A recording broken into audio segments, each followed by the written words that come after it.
All right, welcome to the show. I'm Dr. Tony DeLangel, and again, I want to welcome you to another episode where we're going to talk about overcoming life's hurdles. I can't tell you enough how many times people really start to break down when something goes bad in their life. So let me tell you a story about what we typically do at the end of every single year. We do something called a misogi, and the misogi is something that you have to do at the end of the year or the beginning of the next year. You do something hard to overcome what's coming your way. So I'll be honest with you guys, I don't have a ton of adversity that I would consider adversity in my life nowadays. I don't have it. So I have to create it in my life so that way when it does come, I know how to deal with it. I know that I can overcome it. So we purposely create some level of adversity in our life, and it's typically at the end of the year. So what we did this year is we were planning to do, this is actually a crazy story. We were planning to do a 60-mile hike to Santa Fe, okay? So for those of you who are from New Mexico, you know that from Albuquerque to Santa Fe, it's about 60 miles. And we were gonna do this in the middle of the night. Create as much suck as you can possibly create, so that way it's preparing us for next year. I said, you know what, in 2024, we're gonna have such a good year that we need to do something extra hard so that way we're prepared for what's to come in 2024. We're gonna have a great year, so let's do something really hard. So we decided to do like a walk run to Santa Fe. So what we did is we would walk for 10 minutes and then run for a minute. And we just did that, we were gonna do that the entire 60 miles. And we were gonna do it at night. And so on this night, for instance, what ended up happening, we left around, I think it was like 8:30 or 9 o'clock at night. And it just was like starting to drizzle. It was gonna call for rain all night, all throughout the next day. But we said, all right, that's what we're gonna do. So there were 4 of us. I brought my son, and then there were two of our colleagues that are here at work. And we're doing this, we're actually getting into a good pace. We're looking at the clock, we're saying, you know what, if we keep up this pace, we're probably gonna do it in like 15 hours just because we're moving so fast. We were anticipating about 20 hours. And we get about 10 miles in and the rain just starts coming down. We were prepared though, okay? So we stopped for a second, we put on our ponchos, we're like, you know what, it doesn't matter, we're gonna go all night long, we're gonna continue to go through. Now, little did we know, we had to go through 3 different Pueblo villages along the way to get to Santa Fe. And we didn't know this, but at 9 o'clock at night, those Pueblos closed down. You can't go through those Pueblos. So there were 2 options. You either go through the villages and you're just kind of along the highway to Santa Fe, or you go on the highway with oncoming traffic. And during this time, there was a part going to Santa Fe where there was like construction on the highway and there was no shoulder whatsoever. And so we're about 10 miles in and then it just starts downpouring. We put on our ponchos and sure enough, we continue to walk. It's starting to get cold, just because it was cold and wet and rainy. And all of a sudden we see these red and blue lights kick on right in front of us. Their headlights are shining right on us and we're like, oh man, we're in trouble. We didn't do anything, but we're walking along, about 10 miles in, good pace.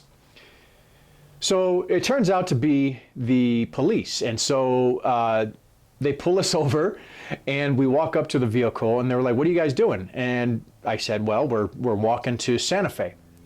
I didn't explain to them that we're doing this shit on purpose so that way we can do something challenging, so that and going to Santa Fe was definitely going to be a challenge. It was going to take 20 hours. We're going to walk all night long, walk, run, get to Santa Fe. It was going to be a huge accomplishment. And then the police officer said, well, the Pueblos are closed. You can't go through the villages. And we were like, what are you talking about? Like, we were coming up on the first village. And he says, well, it closes at 9 o'clock. They don't let anybody pass through. You're going to have to either go around or you're going to have to go along the highway. And I said, well, sir, that's not possible because, there's construction along the road and there's no shoulder. We'll be on the highway trying to hike up. He's like, that's your only option. He's like, we can give you a ride to the travel center, which was like a mile up the road or whatever the case was. And we had no choice. So I said, you know what, let's do this. We'll get to the travel center, we'll reconvene there, we'll figure out another option and go from there. So we get to the travel center, and literally there's no other way to get through there. There's like, you either go through the villages or you go along the highway. We weren't willing to risk going along the entire highway, you know, for 50 more miles. In the middle of the night, somebody could be drowsy, somebody could have been drunk. We were right on the shoulder. I had my son with me. We're not going to do that. So it was a failure, right? We had this failure where we just, I had to call the QRF. We called my wife the QRF. We had to call her. She picked us up, and that stuck with me for like a week. I was like, you know what? We can't do this. We got to do something hard in order to be prepared for next year. So just so you know, every single year we do something like this. And typically what we were doing was we were going across the entire mountain range in Albuquerque. It's about a 28-mile hike, and it takes about 24 hours to do. And that is just, it's a grind because you're going constantly uphill, you're going downhill, you're constantly stopping because you're getting tired, the air is thin up there. And so we decided to just change it up, this year and try to go to Santa Fe. So you cannot walk from Albuquerque to Santa Fe because either way, within a 24-hour period, those villages are going to close down, whether it's in the morning or in the evening, and you can't make it through. So we ended up doing another Misogi, though. We ended up walking the entire range from Albuquerque down the city and back, which was still a challenge, but we'll figure out a way to get to Santa Fe one of these days. But the whole purpose of this is this actually came at a perfect time, okay? Because what ends up happening in life is that we have these winning seasons, we have losing seasons, okay? And last year in 2023, we had a great year. That was the best year we've ever had. But towards the end, because the team was working so hard, everybody was just driving so hard that you can sense the fatigue. You can sense like they were starting to lose that energy. They were losing that momentum. And then you started to see kind of like a personality change in the team, like some of the team members. Some people were withdrawing, some people were getting angry, some people were like almost getting like manipulative. And everybody found a way to kind of go into their basement. And then it was kind of turning into an environment where it's like, hey, this is not what we want. There's low energy, people were cranky, and because they were grinding and all this stuff. And so during this time, we were kind of in a losing season. We had breaks and we were trying to break even records even further. We already broke some records, but we were trying to break them further. And so in the fourth quarter, we had our targets, but then we missed a target in the first month, in October. And then we missed a target in December. And we're like, man, it's just, you start going through these losing seasons. And so, during that time, we took a little time off for, Christmas. We took some time off for the New Year's. And so everyone can kind of recover mentally. It was a great year. Very proud of our staff. But you guys ever have that moment in your life where you are going through life and just something doesn't feel right? It just does, and I've become very attuned to when that happens to me because I'm doing something. The first thing I think of is I'm doing something that I could be doing better. I'm not living my life to the highest place that I could be. And I started reflecting on this, during the Christmas break when I'm starting to plan for the first quarterly meeting. We're starting to do all this stuff. I start reflecting on this and I'm like, man, why is it like this? And so that whole Misogi, even when we walked across the city, it came at the perfect time. And you start to realize there's winning seasons, there's losing seasons. Life is filled with challenges and difficulties that are going to test our strengths and our resilience. I can't tell you that enough, but the problem is most people, when they're faced with that adversity, they shy away from it. They play the victim. They start to do these things that just to feel sorry for themselves. But there's a quote out there. A gem cannot be polished without friction, nor a man can be perfected without trials. Think about that. So when you're suffering in pain, you can sit there and suffer and you can feel sorry for yourself, or you can use it as an opportunity to refine and polish your life. It's through these trials that we can refine and polish our life. We need adversity. We need challenges. We can't shy away from that. We need to confront it head on and use it to become a motivator to become the best versions of ourselves. So we have to think about this. In those moments, in the moments when you're having a losing season, you have to recognize that you're in the losing season. You can't play the victim. But it's in the end when these trials and tribulations that we face, they help us become the people that we're meant to be. So which trials in your life, think about this, which trials in your life are you dealing with? And if you were willing to face them, which trials would drastically improve your life? Trials are opportunity. Adversity is an opportunity. Struggles are an opportunity to change your life for the better, to fine-tune it, to polish it, to make it what you want it to be. Are you dealing with pain? Are you suffering in pain? Are you going to sit there and just sit in a chair and say, well, I can't move, I can't exercise, I can't play with my kids, I can't enjoy my spouse, I can't hang out with my friends, I can't go do these sports because I'm in pain? Or are you actually going to do something about it? Recognize that you're there in the moment and actively work your way out of your losing season. What about anxiety and depression? You know, the anxiety and depression are like skyrocketing through the roof right now. Why is that? I believe personally that anxiety and depression is stagnation in your life.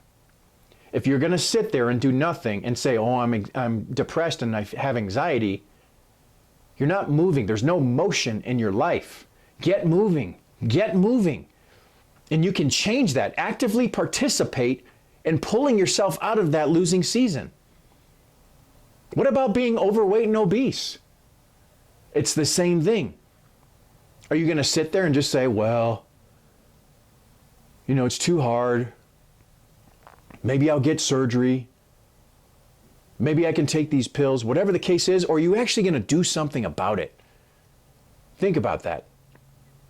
You could be addicted to drugs, alcohol, porn, food, exercise. You can be addicted to any of those addictions. And you can stay there, or you can identify that you're there and figure out how to work yourself through that adversity. Most people sit and just let the adversity change their lives. That's what they do.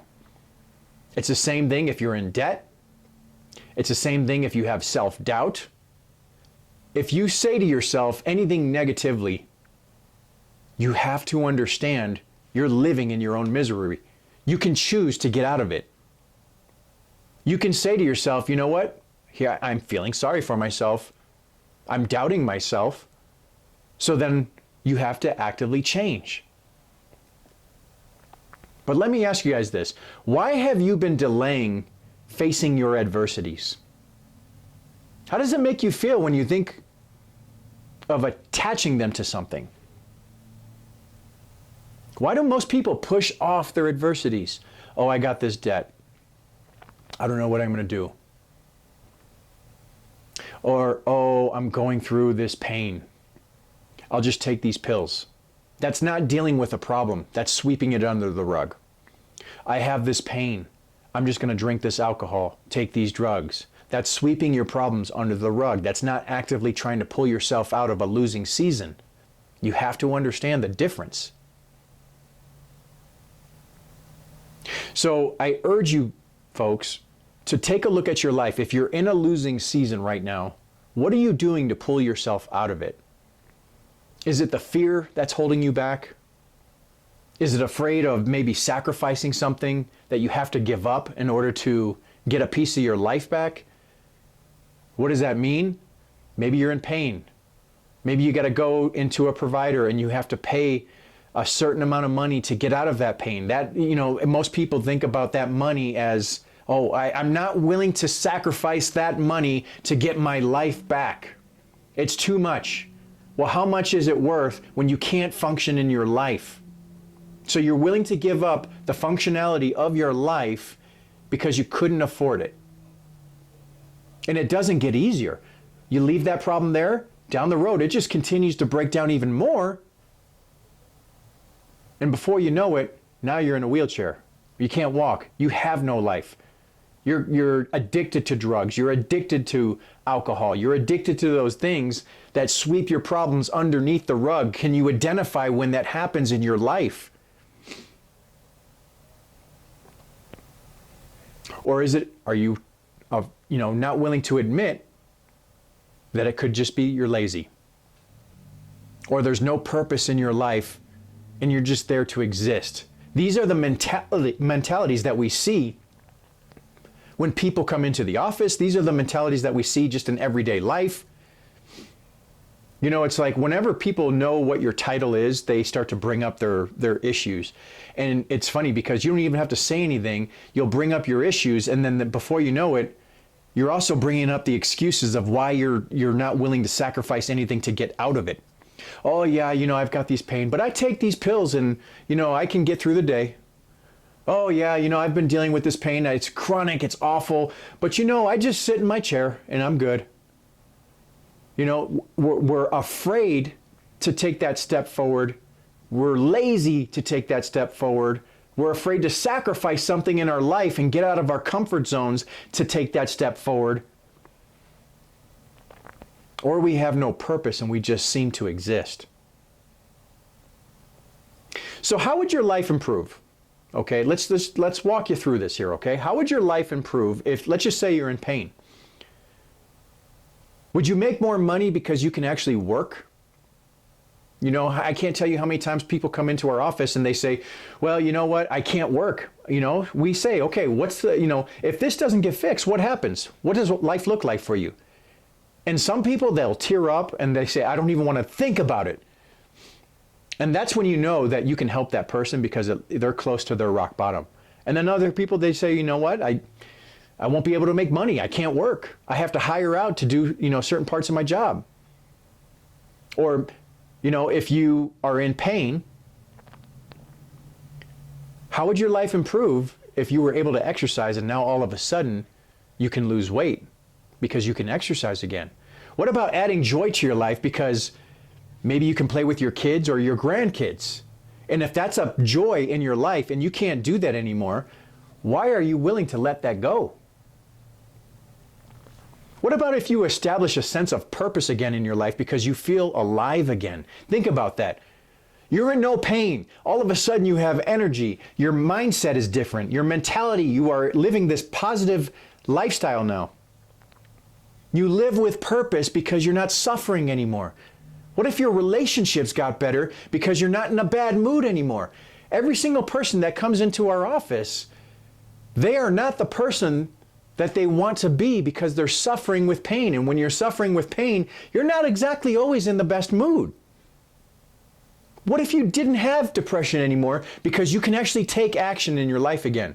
You're no longer stagnant. There's motion in your life. You're taking action. You're taking one step forward every single time. And all of a sudden your depression goes away. What happens if you were to become more confident because you're stacking wins in your life?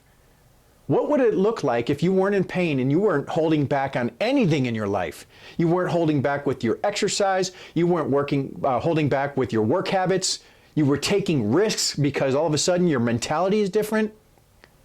How good would it feel to overcome adversity and become a new person and then pass it on to somebody else who's struggling in their life? I can't tell you how many times I've had colleagues or even myself deal with anxiety, deal with certain adversities, and you overcome them, and then you have to pass it along to somebody who's by you, who's suffering with the same thing. And all of a sudden, you're now becoming empowered. You're becoming fulfilled because you were able to overcome that adversity, and you are now able to change somebody else's life. Nothing is more fulfilling than that.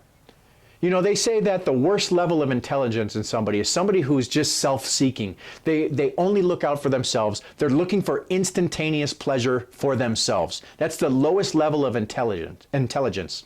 But the highest level of intelligence is those who are actively trying to serve others and find fulfillment and bring in joy to other people's lives.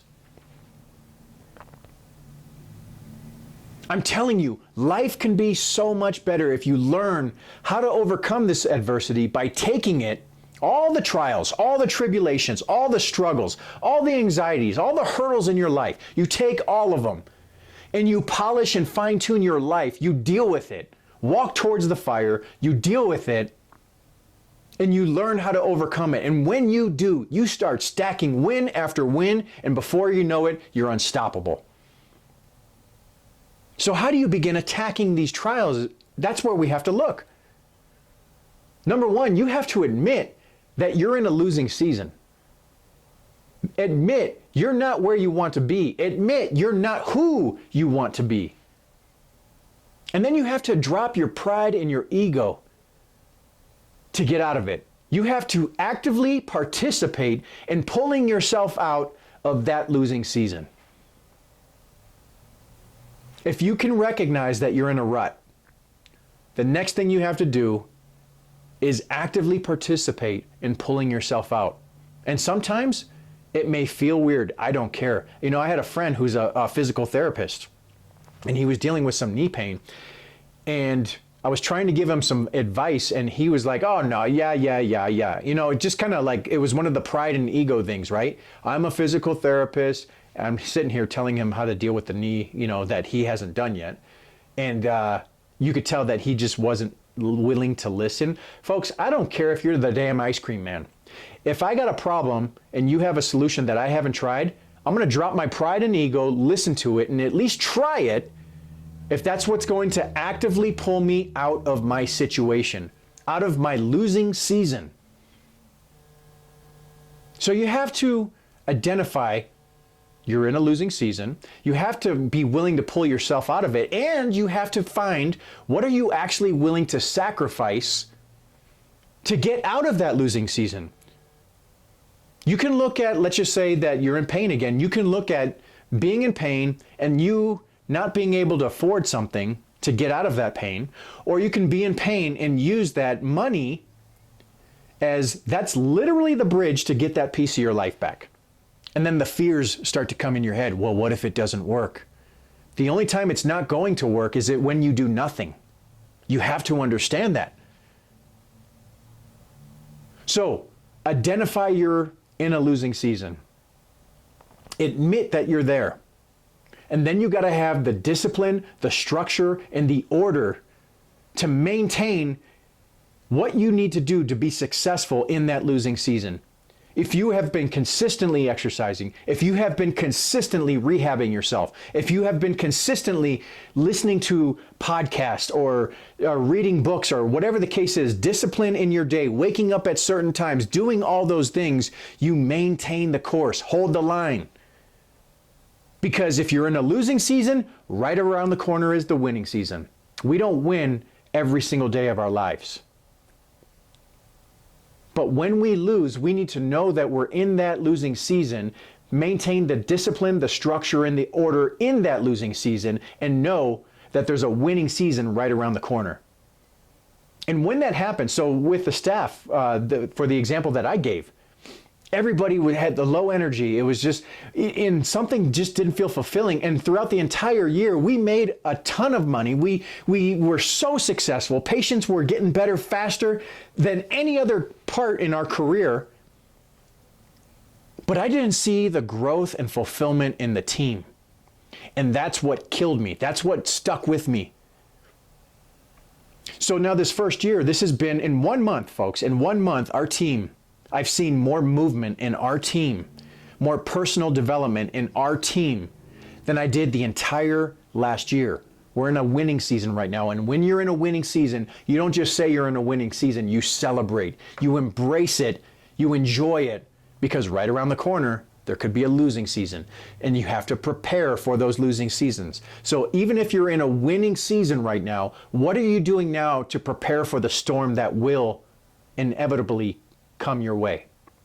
That's the way you have to look at this. Discipline, order, and structure when you're struggling. Know you're in that rut. Actively pull yourself out of that rut by doing something. Oh, I'm in pain. Okay, what am I actively going to do today to win this day? Am I going to do some myofascial release?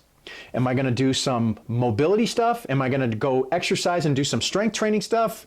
What are you going to do? Or are you just going to sit there and do nothing? Are you going to sit there and take pills? Are you going to sit there and do your drugs? Are you going to sit there and drink your alcohol and sweep your problems underneath the rug? Actively participate in pulling yourself out. Identify you're in a losing season and find a way to pull yourself out. Just keep moving forward. The good part with what we do is that if you're in pain, we literally have a 4-step proven process. It's the plan to get you out of pain so that way you can get that piece of your life back. Identify the movement deficiencies, identify the structural deficiencies, identify the soft tissue deficiencies, and any type of neurological deficiencies, as well as any emotional deficiencies. Put it all together, find the deficiencies, figure out what your body needs, break up the scar tissue, let water go back into the tissue to become rehydrated, make that tissue elastic like a rubber band again, and then build stability in the movement patterns that are required in your everyday life. That's the game plan, folks. And you can do the same thing, whether it's anxiety and depression, whether it's being overweight or obese, whether it's in pain, whether it's removing an addiction. Identify you're in a losing season. What are you going to do to actively pull yourself out? Folks, I hope you enjoyed this. If you know somebody who's struggling, again, we do these podcasts to help people pull themselves out of a losing season. So if you know somebody who's struggling, we ask that you please share this. Please give us a rating.